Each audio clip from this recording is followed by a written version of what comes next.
Oh, hello, everybody. Welcome to our WEAll Local to Global with the WEAll Ireland Hub. My name is Ana Gomez. I am the network co-lead for the Wellbeing Economy Alliance.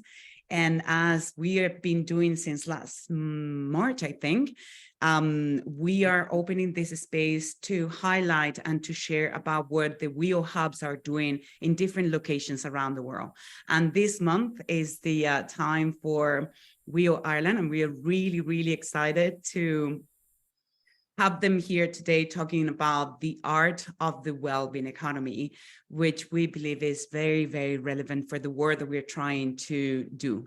So I'm really grateful for Caroline Whyte, Peter Doran, David Somekh, and Kevin Murphy for giving us today their time, their expertise, and sharing about the cultural creative project that they're taking, they're doing in Ireland and beyond. So I'm not going to take much more time. The only thing is, for those who are joining us today for the very first time, WEAll Local to Global events are participatory events. So after the presentation, we're going to make sure that we have proper time for all of us to contribute to this important topic and to the knowledge and the experience that they're bringing into this room.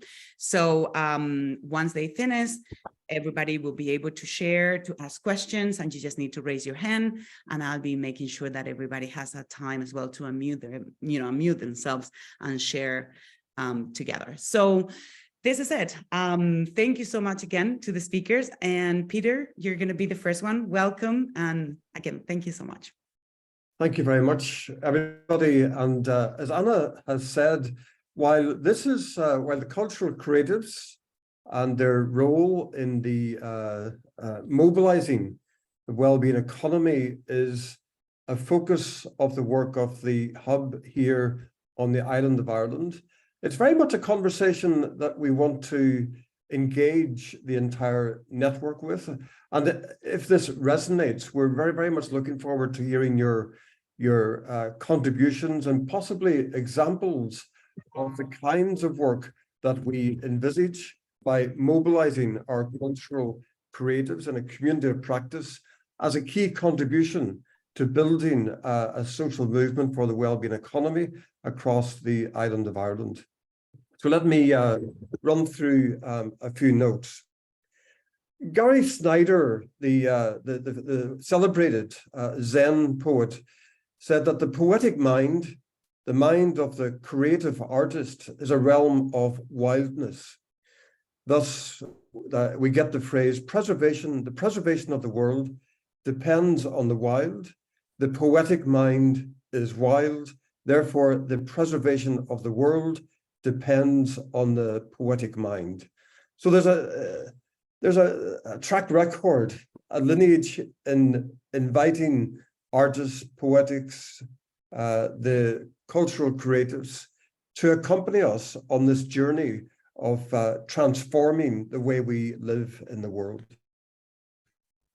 With the support to on record with gratitude, with the support of Carnegie UK, the Wellbeing Economy Alliance here on the island have followed a deep intuition that has accompanied our earliest deliberations as a hub.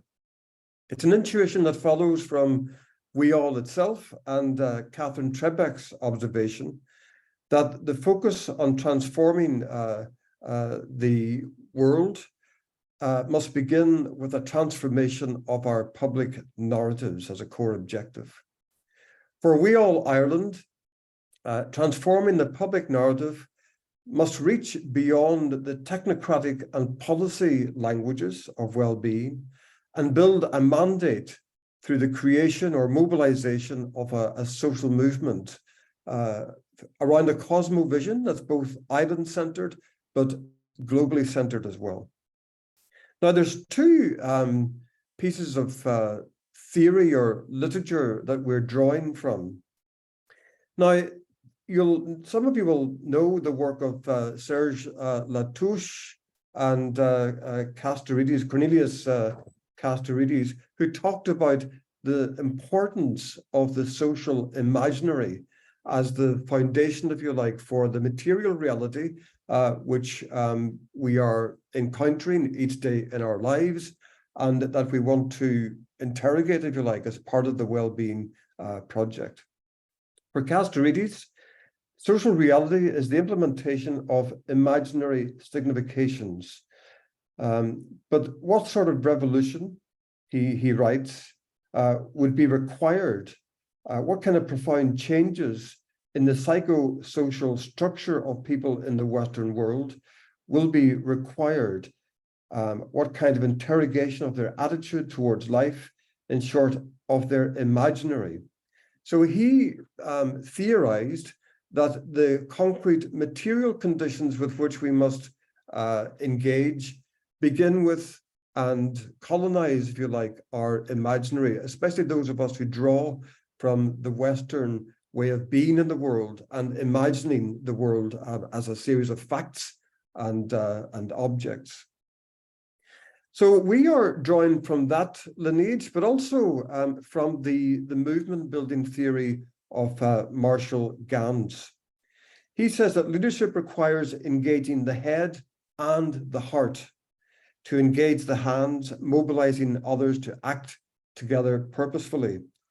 Public narratives is the why, the art of translating values into action through stories. The key to motivation is understanding the values that inspire us through emotion. Artists, writers, and activists have a key role in motivating this movement towards questioning the dominant narrative and generating new narratives around well-being. And on the other, just as we want to animate new narratives, we must also be conscious of bringing visibility, if you like, to the dominant narrative. Our friend David Beaulieu talks about the onto story, the dominant onto story that is derived from the Western philosophical and Enlightenment experience that underpins capitalism and the neoliberal project. So as part of our movement building and the creation of new stories, we must also disrupt and render visible this deep onto or ontological story associated with the secular West and exported to many parts of the world as part of Europe's colonial adventures. And Ireland stands in a unique place in this onto story, because we are both part of the European onto story, but are deeply and always have been deeply engaged people, as a government, as a civil society, in solidarity with the ongoing decolonial projects in parts of the world that struggle to reimagine liberatory forms of development in what some call the pluriverse, creating a world no longer forced into a mono-story, but a world fit for many stories, a pluriverse of many stories where development models are appropriate ecologically, socially, and ethically. Tim Jackson, another friend of our project, has written about the metaphors we live by, including the myth of life as a struggle for existence, life as a domain of scarcity, irreconcilable conflict, and endless competition, and ultimately the myth that might is right. And he has written recently that this metaphor was not observed in nature by Darwin, as many of us imagine, but is borrowed from Darwin's reading of Thomas Malthus. So that metaphor, for example, comes from political economy in the first place, and has developed a kind of a circular life feeding back into our dominant metaphors. And these are the things that we need to be aware of, that will be interrogated as part of the project. In terms of methodology, we are focusing on the creation of or convening of a community of practice. The key objective is to mobilize this community of practice of cultural creatives working at all levels of society and across all sectors. There are three characteristics of the community of practice: the domain. We have a shared domain of interest and commitment. We are building community. We've been using deep dives, webinars, and other forms of meetings, and may convene a conference towards the end of the year as part of this community of practice and endeavor. And we have a practice, a shared practice. Our community members are practitioners, writers, academics, performers, Imagineers, and others. And we define culture very broadly to include forms of ascesis or spirituality, those who are working on the body, the mind, and the attention economy. But ultimately, you might say that we are also involved in what Jane Bennett described as the work of re-enchantment. This is the role of the artist, bringing techne and poesis together. Following Nietzsche, Bennett contends that pity, guilt, victimhood, and resentment are very poor motives for unlearning harm and acquiring ethical generosity. Most likely, these effects make us more narrow-minded, more defensive, more likely to want to control and police the world. Just to end, the capacity for enchantment, hard won in a bitter world, is a much more plausible alibi of justice. To be enchanted by something in the world is to be simultaneously surprised, charmed, and unsettled by it. Something in the everyday suddenly impresses us as novel and uncanny. It absorbs us into its uncanny particularity for a moment, suspending the usual temporal flow of capitalist work time, putting our worldliness into question. And I couldn't summarize the role of our community of practice any better than those words from James Bennett. I'm now going to hand over to my esteemed colleague, David Somekh. Thank you, Peter. That was very profound and wise. I'm a pragmatist. I'm interested in movement building also, and for me, what's so interesting about our approach to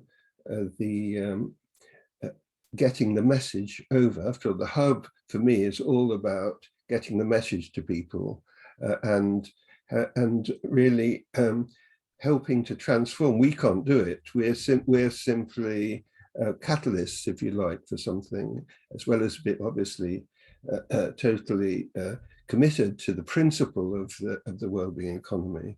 For me, the thing then is about getting the message across. And there's the one thing I will quote is a review by the Runnymede Trust, an English group, looking at how movements fail or succeed. And the first thing they talk about is no, sorry, I can't remember the name of the phrase they use. It's the salience deficit. It sounds very grand. What it's really saying, it's the fact that people don't actually know there's a problem.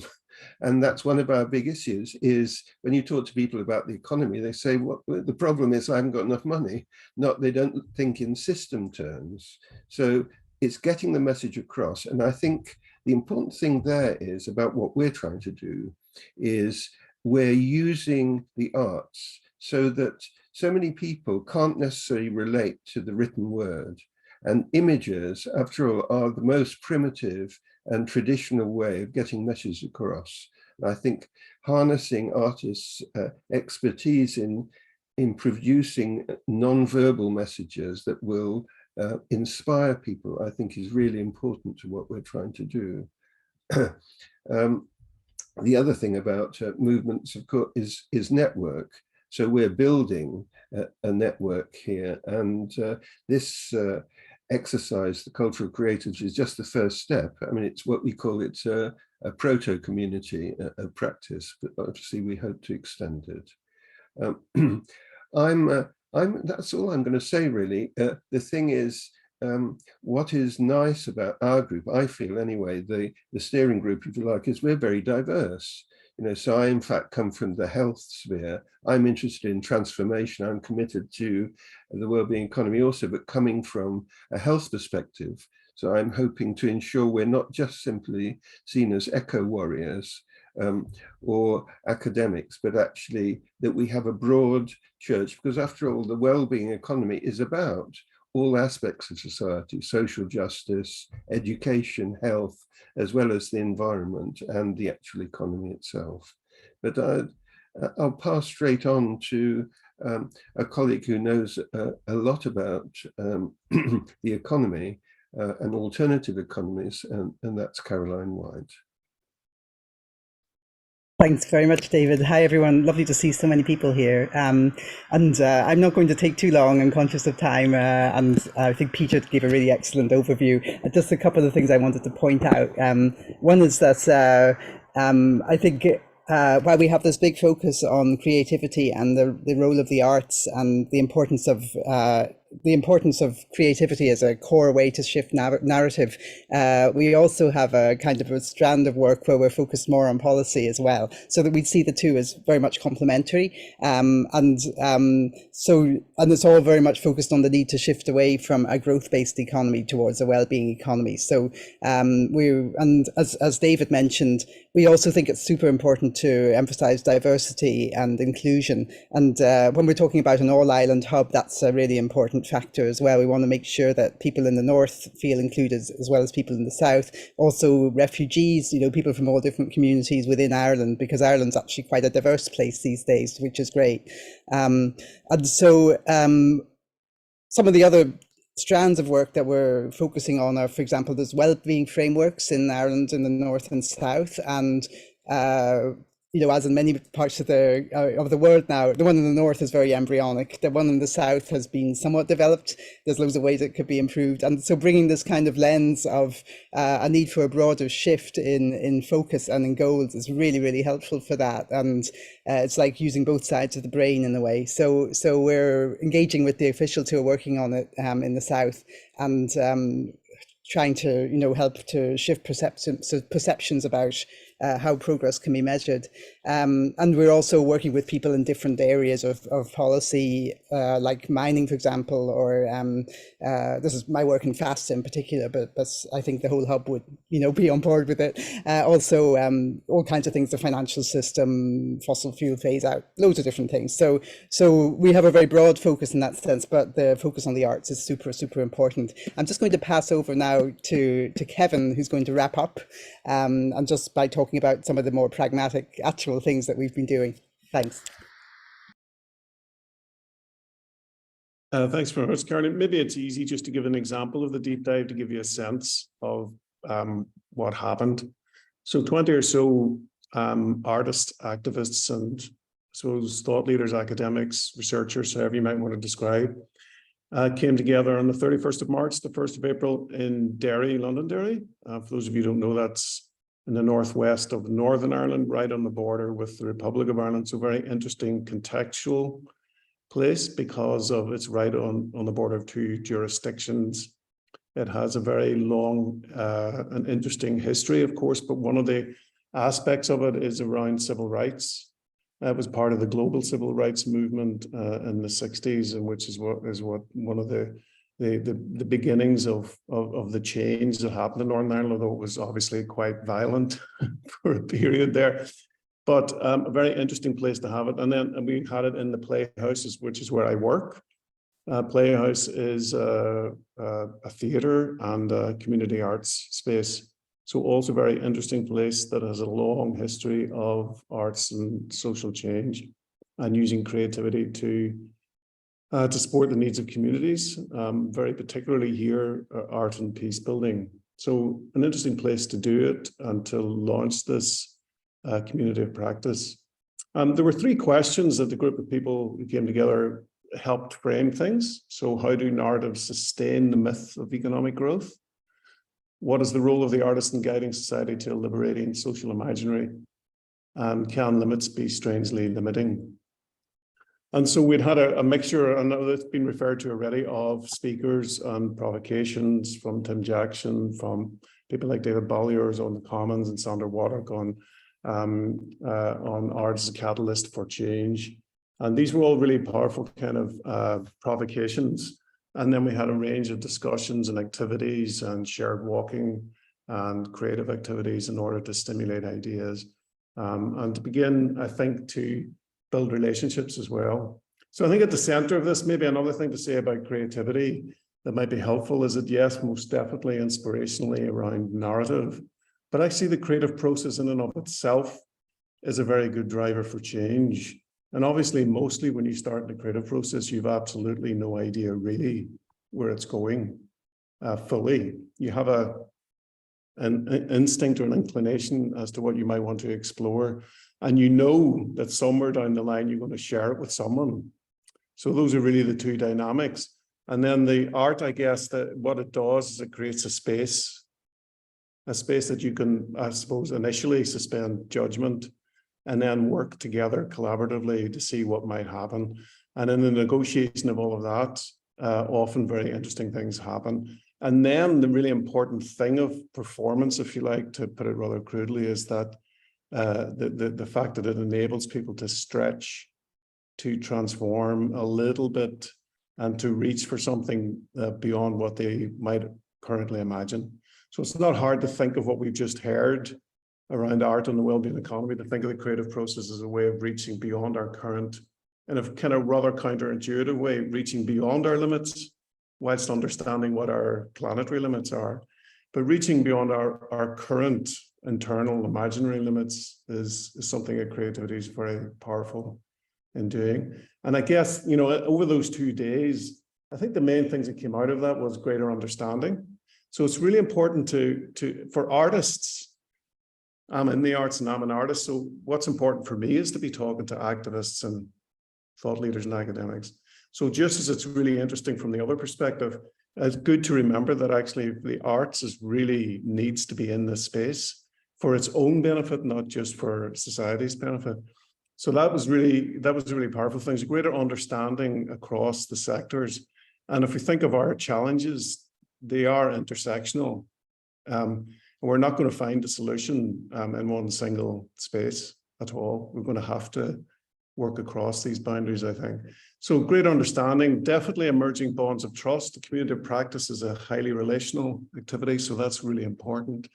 And the feeling of connection and support, because otherwise you can feel quite isolated. And so that sense of care and well-being, interestingly, from that perspective was very important, I think. And what we're actually working towards is a call to action proposition or paper, which this initial kind of phase is where we're going to end up, something that people can engage in and can help motivate and give us a frame, I suppose, for moving forward. There is another deep dive coming up on the 1st and 2nd of July in Clough Jordan Eco Village in Ireland. So it'll be very interesting to follow that, the progress thereafter. So after that period and the call to action paper could be a very interesting point to engage again. Hopefully that gives you a flavor. More than a flavor, Kevin and David and Caroline and Peter. Thank you so much for everything that you have shared, putting together art and all the different words that I have heard in terms of transformation and relationships and culture and trust. I think is very soothing. I don't know how to explain it. I feel very like my soul has been nourished. I don't know. So I just want to say thank you for what you have shared. And I know that you have questions as well, not for those who are here in the room to initiate a conversation. This is the time when we are all coming into this conversation, into this topic. And I know that they have in mind things that they want to ask you. So is your time, Peter, Caroline, David, Kevin, I don't know who's going to do it, but please, how are we going to start this conversation today? One thing I'd love to just highlight, Anna, is that we are, our project is an ongoing research project as well, and we've undertaken to publish a report, or as one of our colleagues describes it, an artifact, which will gather together examples and experiences of arts-led, culture-led interventions that have helped already to animate the social movement around the wellbeing economy. And we'd like that to be a global exercise that will inform what's happening on the island, and something that we can reflect in the report. So I would love to hear if any of our friends today have examples, or maybe they could write to us and describe those for us to capture in our own research. Thanks. Yeah, if you want to take some time to reflect, and then if you can respond to Peter, maybe you want to leave your comments on the chat, but then this is the opportunity as well for all of you, if you want to comment on the things that you have heard or you want to share around this topic. And Wendy, you're going to be the first one. Yes, lovely to meet everybody. My father was Irish, so I have Irish roots, and it's kind of lovely that this is being birthed there. There are two things I want to share. One, for me, this area is a hugely important one that is kind of missing in the global conversations. I walk between lots of different organizations and sectors, and I actually think this is almost the key important area, that the influence of the arts and the dreaming and the emergent space, which everybody's talking about the importance of emergence, but actually that wild space is hugely important. So my own feeling is this is an essential element that's missing. Everybody's talking about we want to collaborate and communicate and whatever, and they're talking about new narratives, but they're actually forgetting the fact that we have thousands of incredible creatives just sitting there, who, if you could engage them in conveying these hugely important messages to the audiences who aren't already engaged in these conversations. But for example, Glastonbury, I was thinking, Glastonbury just starting, what a fantastic audience. And the only people who are going to reach that audience are artists. They're not going to be the learned academics and, the ones that we've all been doing reports and papers whenever. So I'm delighted to see this kick off. I'm very, very interested in this area myself, but I think there's global possibility for a global engagement.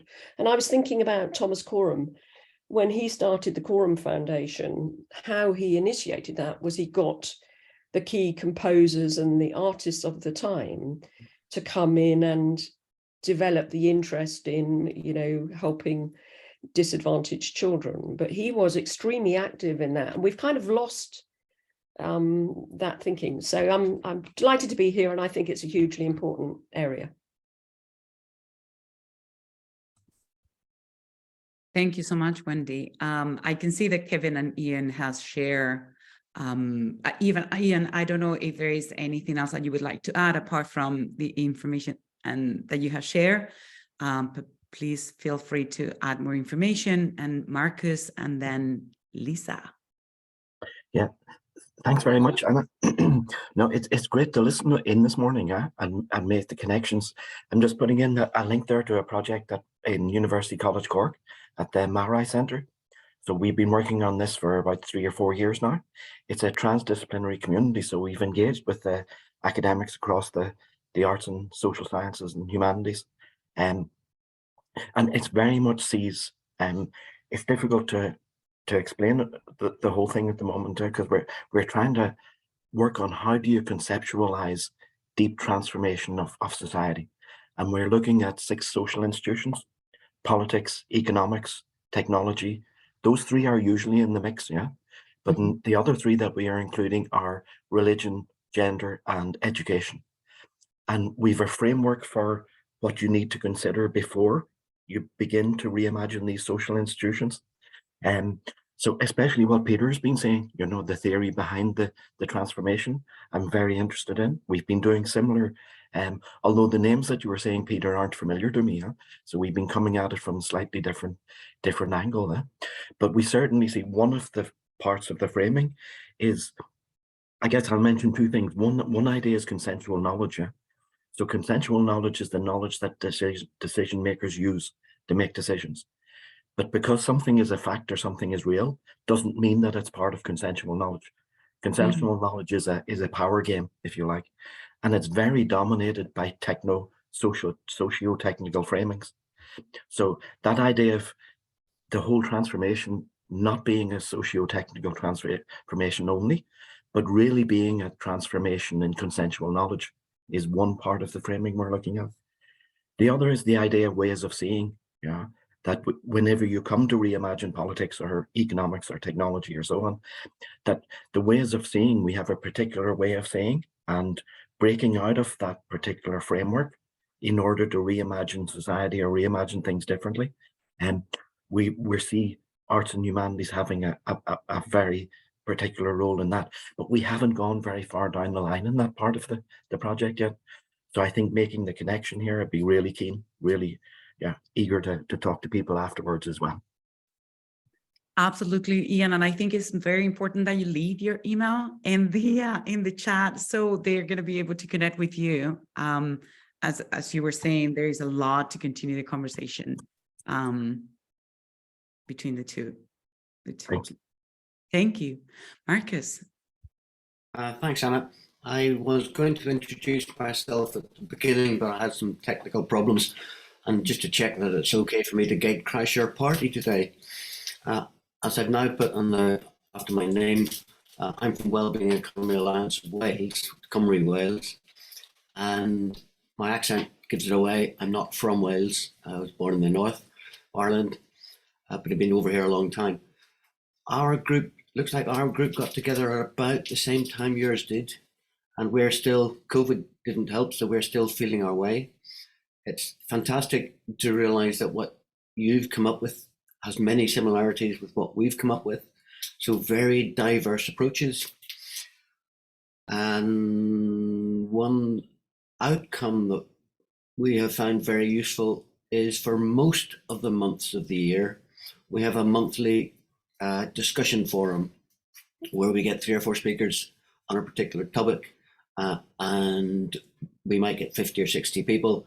On one famous occasion, we got 680, but then we did have Kate Rayworth, Catherine Trebeck, and the Commissioner for the Wellbeing Economy of Wales, the Commissioner for the Future Generation of Wales, all as speakers. So that did grow, but our forums have become our focal point. So we've covered farming, food, housing, sustainability, alternative economies, culture and the art.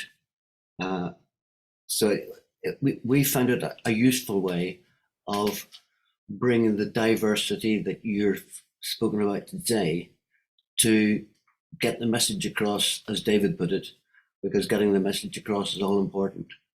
So it sounds like we're going in similar directions. I'm not sure if I'll be able to stay until the end, but I thoroughly enjoyed what I've heard. Thank you very much. Thank you so much, Marcus. Thank you for sharing about what is going on in Wales as well. Lisa. Right, we're moving around the aisles, and I'm a voice from Scotland now. So for those that I don't know, I'm part of the global WEAll, Wellbeing Economy Alliance AMP team based in Scotland, and brilliant to hear about what you've done so far, what you're planning to do in Ireland. I knew bits of it, but it's great to hear more detail. And also that festivals are popping up, Glastonbury and others. I think I really see festivals as a potential route to change, and that's one reason that we, as WEAll, organised Common Ground Festival during COP, when COP was here in Glasgow. Caroline was there, I think probably some others were as well, and the whole idea of that was to bring really fantastic artists, the type of acts that people want to buy tickets to go and see, together with thought leaders and sort of provocations and knowledge around economic system change. A bit of sort of TED Talks meets Glastonbury, and it really worked, and it was mobbed, and people really, really enjoyed it, and we definitely attracted a different audience into that space and built up relationships with some quite high profile artists that we've been able to keep in contact with. There's another festival happening in Denmark, I can't remember the name of it, this weekend, that's got big artists like Lizzo and like really high profile artists there, and they've got whole workshops on the wellbeing economy. They've been working with our team to help shape wellbeing economy content. And as somebody who has been to a lot of festivals, festival audiences are very much ripe for this sort of conversation, and there are quite often workshops and talks and things at festivals. Festivals aren't just music, and people don't want just music when they're there. So I definitely see that as a route to change that's already happening, but the more we can do about that, the better. Our colleague Marina, who would have been here, I guess, except for the time zone thing, because she's based in Brazil, has sort of the cultural aspects of wellbeing economy and creating cultural partnerships as part of her role. And she's been in touch with that Denmark festival. And other things that have happened already here in Scotland, again, COP coming to Glasgow was a great catalyst for us. And there was so much artistic stuff going on in Glasgow around the COP and really trying to connect with audiences about the climate crisis. And we worked with some amazing artists on a project that ultimately created a song that's then been versions of it done by lots of people. It's called Enough is Enough. It's a really amazing song. I'll put it in the chat there. And it still lives on. There was a huge performance on Monday night just this week of Enough is Enough, with some really high profile artists at the Utter Hall in Edinburgh. So that was created back in 2021, but it's still got a life and it's being interpreted. And I think that's one of the really powerful things about the arts as a vehicle for these messages. I think we all agree the multitude of reasons why engaging with the arts is important, but one of those is that people can take a piece of art and interpret it in their own way and evolve it and get meaning from it that might even be different from what the artist intended. And I think Enough is Enough is a beautiful example of how that's happening. And Oi Musica, the amazing group that created it, have worked with community music groups all around the world to create their versions of it. And I'll get a link to where you can see those. And the last thing I wanted to say that hasn't really been mentioned yet is, as somebody who is married to a professional musician, that is very present for me, is artists really get it, not least because the current economic system really undervalues art and really undervalues their work. So it's personal as well. Like for most artists, they don't need to be convinced that the current economic system is not working, because it's really bloody hard to be an artist in this current system. But I think that we also, in the spaces that we sit in NGOs and maybe academic institutions, we've got some opportunities that they don't have, to maybe access funding and work with them and help resource them to create content that is going to help all of us and to be creative in this space. Because sometimes artists are also kind of limited by having to do what they can earn money from and sort of keeping going, and they would love the opportunity to be able to think and create around these sort of ideas, but that's a luxury often. And yeah, that's just something to throw in there, to think about how arts are undervalued in the current system, and that is part of the picture. Sorry, that was like 3 different points. No, but it's all very, very relevant, Lisa. Regarding this last point, I think there is a lot to do in that point about how can we give value. How can we start talking about artists or their work and how we relate it to all these aspects to give them the value that they really have, and it's not taken by society that way or by the economic system that way, but it's still, the value is there. So it should be highlighted, it should be more present, and it should be talk about it in a very different way. I completely agree.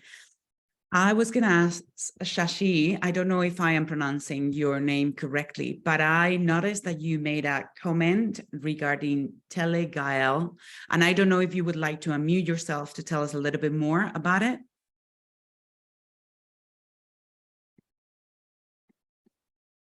Oh, it's not in the room anymore, is it? No, I think we've lost them. Okay, well, at least I hope that you were able to pick it up. Thank you, Lisa, for sharing about the links. I'm just checking the chat. Sorry, I was not reading. Wendy, it would be great to have somewhere where organizations with important messages could find artists to interpret them in ways that would then reach different audiences. That's a really good proposal.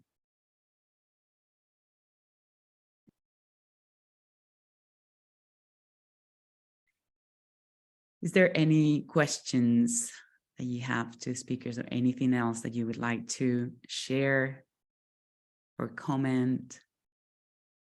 I have a question, but I want to first open the space for somebody else. If you, well, I wanted to ask you, those who were involved with the artists that you invited to the deep dive, what was the feedback that you received from them? Those who participated, those who were in that deep dive, and they were contributing to the different dynamics and things that you were working together. What was the like the main takeaway from all of them, or what was the value added for those who attended?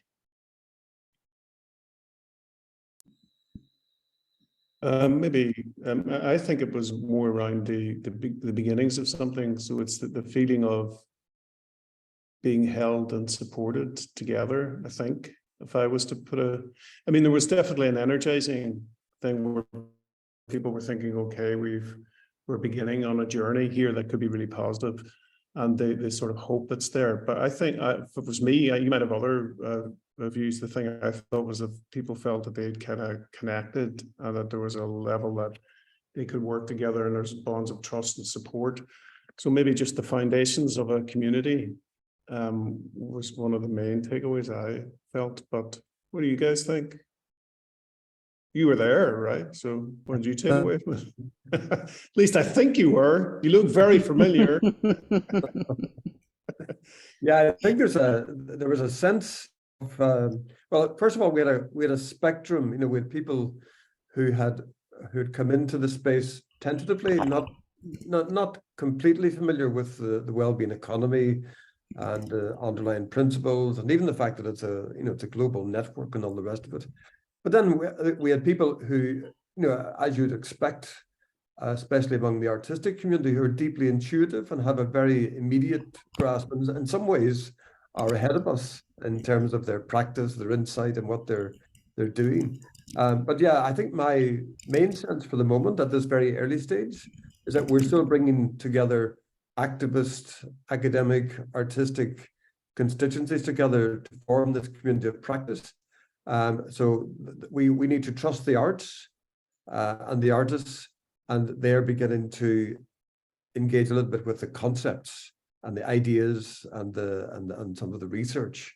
So we're going to have to accompany one another and trust what emerges, and we all have very distinctive contributions to make. And the magic, of course, is to trust that emergence and to trust that we all have very distinctive contributions to be held and loved and nourished. Yeah, I'd just add to that. Yeah, for me, I mean, I endorse everything Peter and Kevin said, but there is a thing also about learning to hurry slowly. You know, where is that again? It chimes with the emergency concept, isn't it? I think we were heartened by the experience in Derry, and really looked forward to Clough Jordan, because there's some of the Derry participants will go to Clough Jordan, and other new people will come. So I think it's an exciting journey, as Peter says. Caroline, do you want to add anything? I'd agree with everything that was said, and also we were fortunate, really fortunate to have Kevin and have the Playhouse, because it was a fabulous place to be doing this work, a creative space, a beautiful space as well.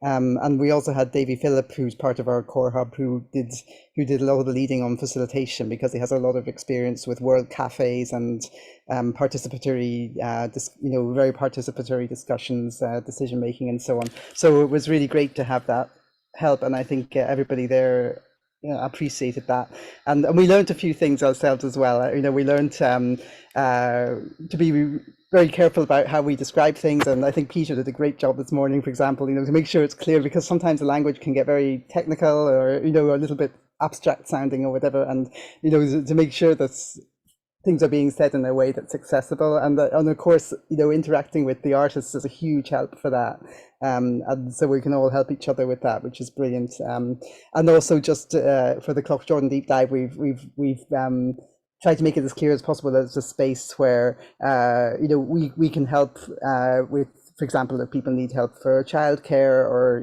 various needs like that, to make sure that people know that they can participate and they'll get some support if need be.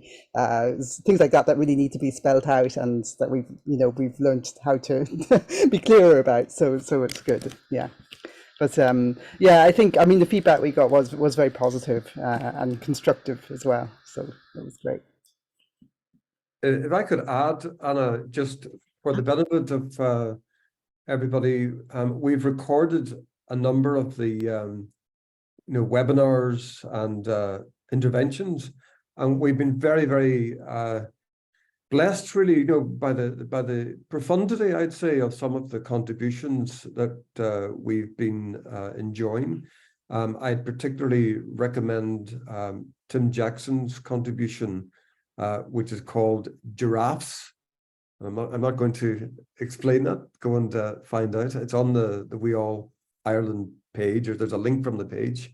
But also the contributions from David Bollier on the Commons, and Sandra Waddock, of course, who has pioneered some of the research on the role of cultural creatives in this transformational role. And most recently, on a theme really dear to our hearts, Peadar Kirby, a former professor from the University of Limerick, talked about the particular ways in which Ireland might inflect the discussions, the debate on the wellbeing economy through our own experience, through our own Indigenous language and cultural traditions. And that's a very profound bilingual contribution, which is also now available for anybody to view. Thanks.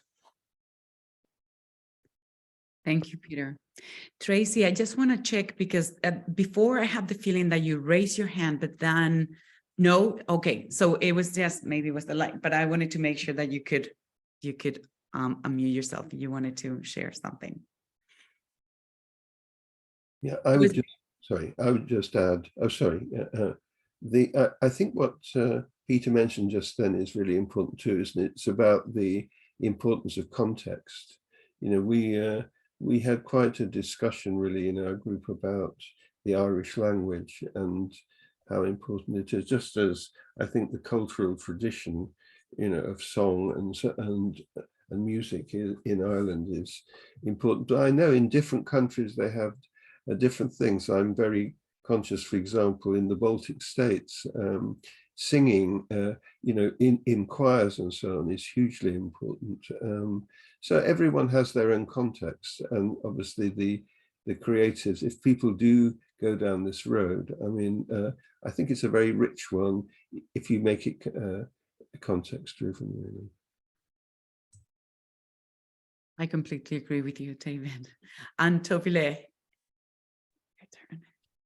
Yeah, I love that. I've loved everything, but I wanted to say, just with the context piece, it's obviously like it's an amazing way to be able to express your Indigenous culture and really showcase, the culture of your locality, etc. But I also just love that through music, art, it also transcends culture.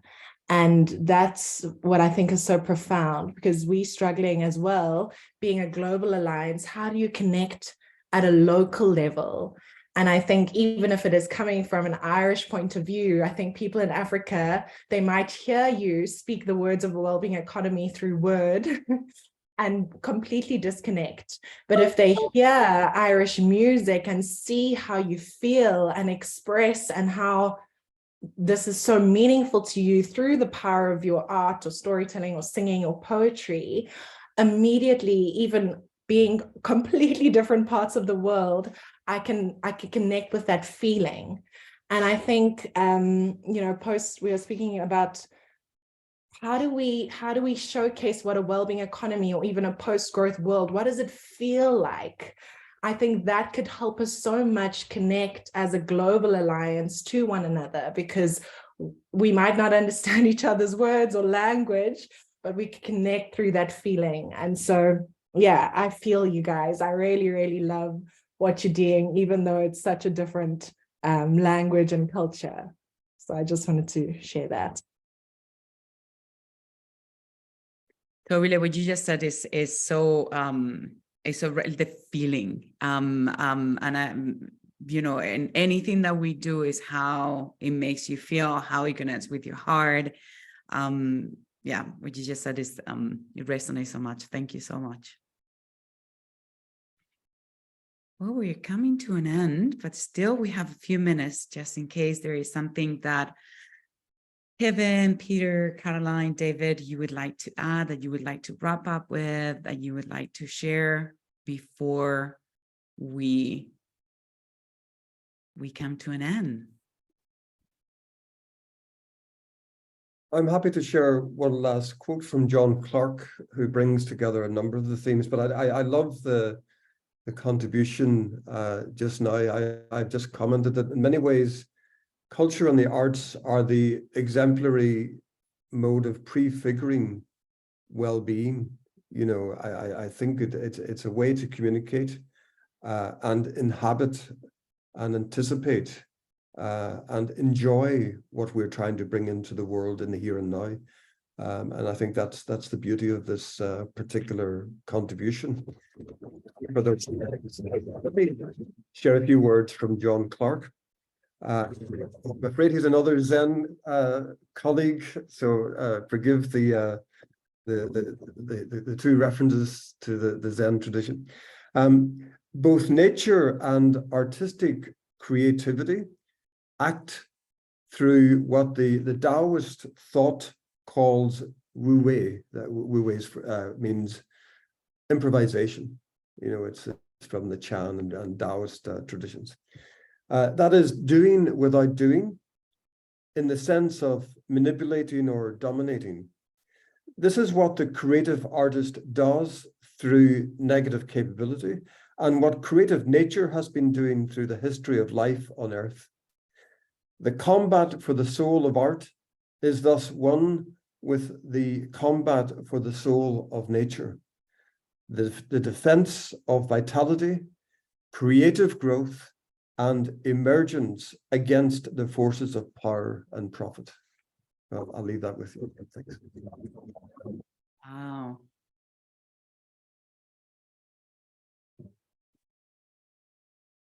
Thank you, Peter. I'm not sure there is anything else to add, but obviously I'm always going to be opening the space. If you would like to share something as well, like this, it is meaningful and yeah, words. We're going to be sharing all this. I know that it's being recorded, but I'm going to make sure that all the reference that Peter has been doing in his presentation as well, and everybody else is on the links, everything will be shared in the follow-up email with the recording. David, yeah. Just, and that's a question for you, really. I mean, you kind of started to answer it just now, but I think I just reiterate what Peter said. I mean, we really are very keen to hear from other people in different hubs, and it's about getting that message out to them best, isn't it? To say, please tell us about things that are happening on this level in your own area. It's really important to us to learn from others really. Absolutely. So as you know, there are many different ways on how we can do this. I know that Peter already, when it comes to the other hubs around the world, Peter did a really good presentation of what you're doing in Ireland in the last hubs gathering. Was the last one, Peter? Correct me if I'm wrong. So I know that I cannot forget now if it was in the last one or the previous one, but I know that you have had the opportunity, but there are other channels on how we are connecting. But right after this, this recording is going to be edited, it's going to be shared on our YouTube channel, it's going to be shared with everybody who registered for this event but could not make it. It's going to be shared on the different social media channels, the newsletters, everything on how we communicate with the wider network and beyond. So the call to action is going to be very clear on connect with us, come, and let's talk, let's discuss. I know that Ian, you're going to be following up with them. Shashi left information on LinkedIn as well, but we are always going to be connected. I'm going to leave my email address just in case somebody would like to connect with myself, for me to be able to connect you with the Irish Hub or any other hub. But I think it's very important to highlight the call to action for those connections, for those sharings to happen. And we have many different channels on how to do this. So we make sure that there's going to be a proper follow-up. So we can keep feeding each other and supporting each other and learning from each other. That is such an important part of what we're doing. And one of the benefits as well of being global and being in many different contexts that are going to add value to the work that you're doing in Ireland. All right, so well, we're coming to an end. I just want to say a huge thank you as always. This spaces always fills me with hope and love and care and ideas. So I'm grateful for the four of you for the conversation and everything that you have shared. I'm grateful for everybody who's in the room and your contributions to this conversation. And this is just, as always, this is just the beginning. Much more to come, much more to be shared. And again, thank you so much. Thank you, Anna. Thanks, Anna. Really Thanks, useful. Thanks. Thanks a lot, Hannah, and everyone. Thank you. Yeah, thanks too. Thank you.